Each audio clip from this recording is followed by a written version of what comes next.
Thank you, Your Excellency. Your Excellency, let me also just, for purpose of recognition, note that apart from Steve Jackson, we have, I think, one or two other members of the diplomatic corps. If they are here, they can just rise where they are. Members of the diplomatic corps who had joined us for this particular session. Your Excellency, apart from those who have executed the contracts today, we also have members of independent commissions, if they can also rise where they are. Thank you. We acknowledge you. Asante sana. Your Excellency, you also have the chairs of various boards and their CEOs. If you can rise where you are. Wow. Asanteni sana, tafadhali. We also have the chairs of the councils of the universities and the VCs. If they are present, they can also rise. Asanteni sana. We also have the various legislators who came in, heads of committees. If they are present, again, you can rise, the ones who made it. Thank you for representing the Parliament. I believe I have covered a cross-section of those who are in attendance. Your Excellency, without going through all the protocols, let me just very quickly make some few remarks and then invite the Deputy President to invite you. But of course, one of the things I've learned from Lusaka is that I think one of the things we need to learn in our performance contract is to beat the traffic. Now that our President is spot on time, then we just have to learn to navigate the traffic.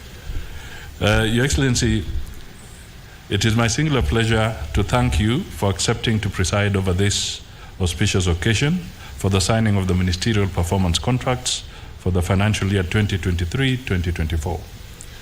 Your Excellency, Kenya's overall development agenda, as espoused in the Vision 2030, is dependent on a public service that is citizen-focused, results-oriented, efficient, motivated, and foremost corruption-free. Consequently, the government has adopted strategic initiatives based on the aspirations of the bottom-up economic transformation agenda, better derived from the Kenya Kwanza manifesto. The aim is to capitalize on the gains already made from implementation of public sector reforms to spur socio-economic development. Performance contracting is one of the fundamental performance management tools being implemented in the public service. This prized tool has been implemented continuously for the last 19 years, and its full entrenchment will ensure the realization of our country's long-term economic development goals. Your Excellency, the first level performance contracts are signed annually between yourself and the respective cabinet secretaries, and thereafter cascaded to downstream institutions. These contracts provide linkages between planning, budgeting, and clear deliverables. It is worth noting that the performance contracts being signed today are the first under your administration. There is excitement that your administration has aligned budgets to specific programs and projects under the medium-term plan 4, which is better sector priorities. This ensures synergy between budgetary resources and specific targeted deliveries.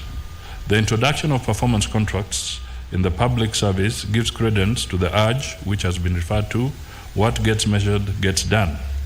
Adoption of performance contracts by ministries, departments, and agencies establishes uniformity, consistency, and objectivity in measuring public service performance. Sustained implementation of the contracts should enable public institutions to refocus on improving institutional governance and efficient use of public resources, leading to effective service delivery as demanded by us by the Constitution. Your Excellency, Executive Order Number 1 of 2023 entrusts my office with coordination of performance management in the public service. Since then, I have made several promissory pronouncements regarding the public service we envision for Kenya. Today, I will restrict myself to presenting a report leading to today's event. The first port of call was to re-engineer performance management through tested strategic initiatives. First, the performance contracting process has been automated through the development and rolling out of the Government Performance Contracting Information System. This has made the process fully web-based and therefore set to minimize the need for lengthy interpersonal interventions and consequently saving valuable management time. Second, my office has initiated the development of a public service management bill that seeks to streamline and standardize performance management in the public sector. It will provide a framework for rewarding meritocracy and performance while fawning on ineptitude and discouraging non-performance.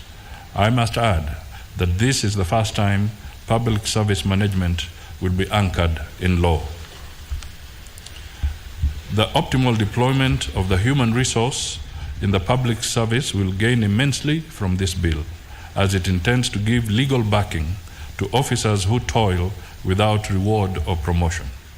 Your Excellency, even as we demand optimal output from our public service, we must urgently cure it of lack of career progression and almost lifelong acting in positions. Your Excellency, it is evident that acting in a position for long durations demotivates public service officers. Third, we are currently in the process of developing a public participation bill jointly with the AG's office that aims to reinforce the positive transformation brought about by the 2010 Constitution of Kenya. It proposes to establish clear standards for effective public participation and to create a robust framework for the management and coordination of public participation initiatives throughout Kenya. Cognizance of the constitutional principles and values of governance, the proposed bill seeks to place the citizens at the heart of governance processes, thereby ultimately promoting more inclusive and accountable governance. By doing so, we aim to strengthen the state-society relations and ensure that the voices of citizens are actively considered in decision-making processes. Your Excellency, the background to this is that in tandem with performance management, public sector reforms are vital to a government that is responsive, efficient, and citizen-centric. These reforms aim to transform our public institutions, streamline processes, eliminate bureaucratic hurdles, and enhance governance and service delivery.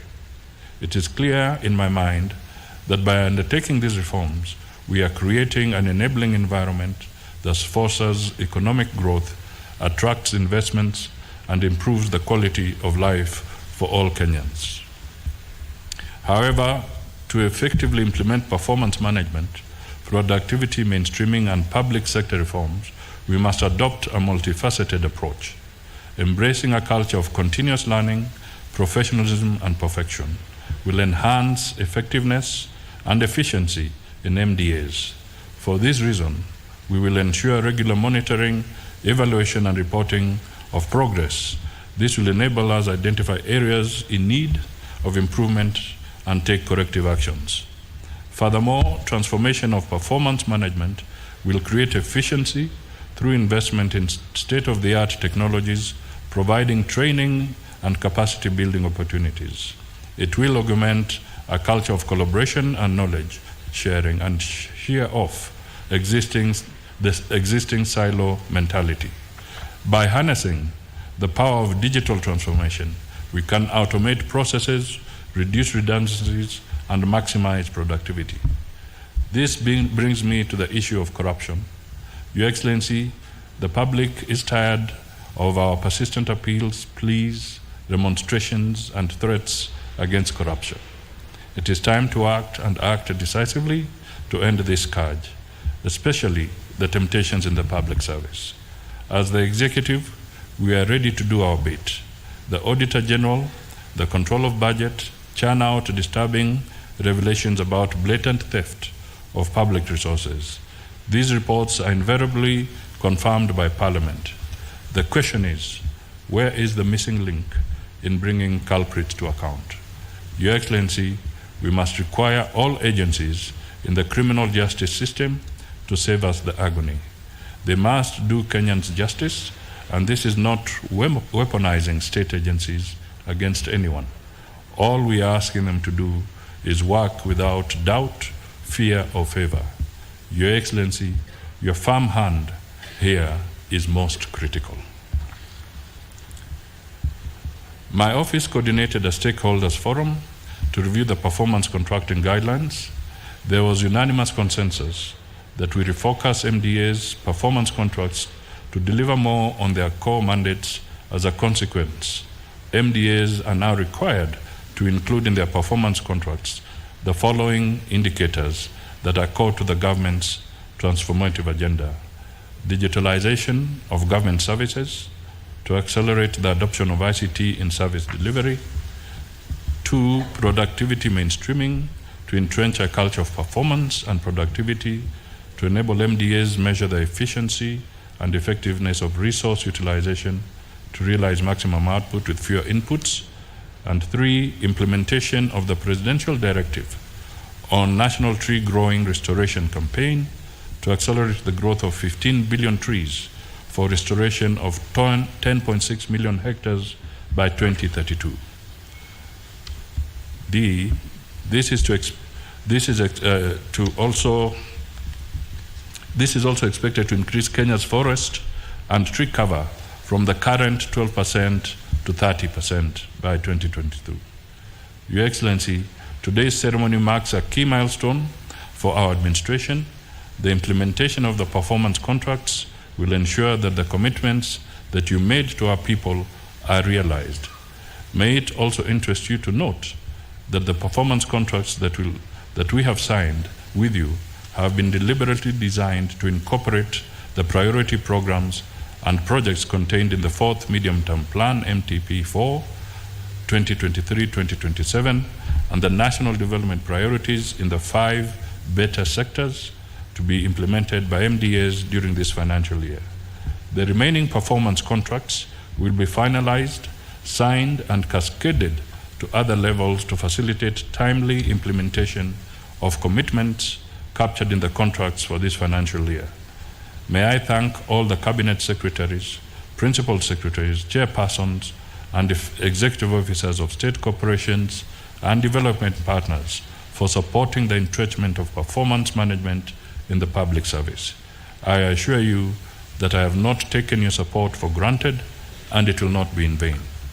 In conclusion, Your Excellency, I do recognize your immense support in the institutionalization of performance management in the public service, which is core to the realization of a citizen-centric public service. I thank you. It is now my singular pleasure to invite Your Excellency, the Deputy President, to make your remarks, and thereafter invite His Excellency, the President.